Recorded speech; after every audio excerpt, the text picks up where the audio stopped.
Padra Gambhira bridge પર લટકેલા ટેન્કરને બહાર કાઢવા માટે તંત્ર પહોંચ્યું ગંભીરા બ્રિજ.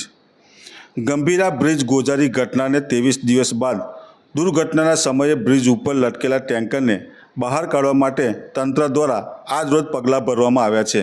આણંદ જિલ્લા કલેક્ટરને ગુજરાત સરકારે ટેન્કરને બહાર કાઢવાની સૂચના કરતાં આજરોજ બ્રિજ ખાતે ટેન્કરને સુરક્ષિત બહાર કાઢવા માટે ટીમ ઘટના સ્થળ પર પહોંચી સેફ્ટી સાધનો વડે ટીમ ટેન્કર સુધી પહોંચી ટેન્કરને બહાર કાઢવાની તજવીજ હાથ ધરી છે.